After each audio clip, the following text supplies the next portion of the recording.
আসসালামু আলাইকুম ওয়া রাহমাতুল্লাহি ওয়া বারাকাতুহু। ইন্নাল হামদুলিল্লাহ ওয়াস সালাতু ওয়াস সালামু আলা রাসূলিল্লাহ ওয়া বা'দ। সুপ্রিয় দর্শক, সূরা ইসরার 82 নম্বর আয়াতে আল্লাহ তাআলা ইরশাদ করেছেন, ওয়া নুনাজ্জিলু মিনাল কুরআনি মা হুয়া শিফাউন ওয়া রাহমাতুল লিল মুমিনিন।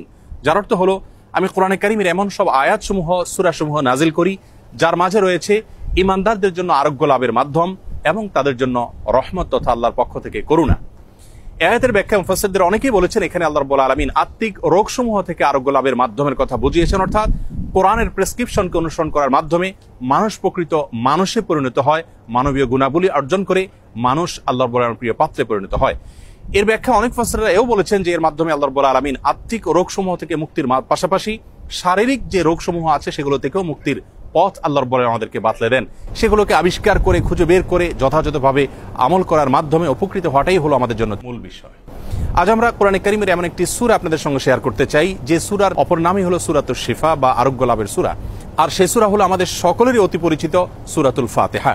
সহিহ বুখারীতে আবু সাঈদ খুদরি রাদিয়াল্লাহু আনহু থেকে একটি হাদিস বর্ণিত হয়েছে, যে হাদিসের মাধ্যমে বোঝা যায় যে সাহাবায়ে কেরাম সূরাতুল ফাতিহার মাধ্যমে চিকিৎসা গ্রহণ করেছেন এবং অলৌকিকভাবে, বিস্ময়করভাবে কঠিন এবং দুরারোগ্য সমস্যা থেকে তারা মুক্তি লাভ করেছেন।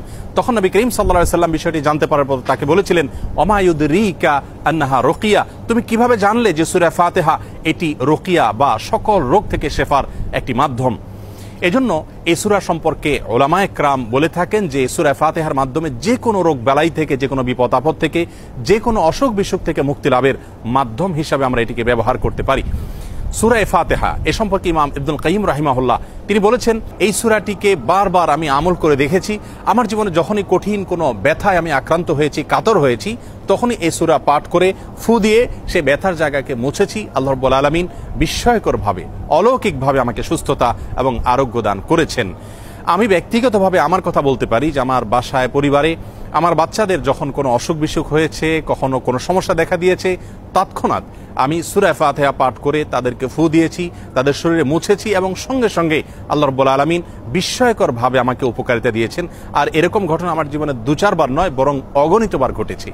এজন্য সূরা ফাতিহা এটিকে যদি কেউ যথাযথভাবে আমল করতে পারেন, সে আস্থা এবং বিশ্বাস আল্লাহ তাআলার প্রতি থাকে, তাহলে সেক্ষেত্রে অবশ্যই এর মাধ্যমে যে কোনো দুরারোগ্য ব্যাধি থেকে পর্যন্ত আমরা আরোগ্য লাভের মাধ্যম হিসাবে এটিকে ব্যবহার করতে পারি। হাদিসে কুদসিতে আল্লাহ রাব্বুল আলামিন বলেছেন, আনা ইনদা যান্নি আবদি বি, বান্দা আমার প্রতি যেমন ধারণা করবে আমি তার প্রতি সেরূপ আচরণ করব।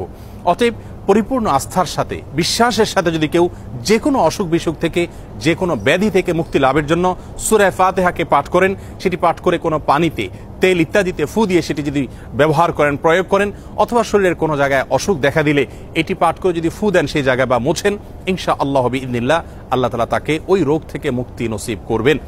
এবং এটি হাজারো লাখো উলামায়ে কেরাম এবং ঈমানদারদের পরীক্ষিত একটি আমল।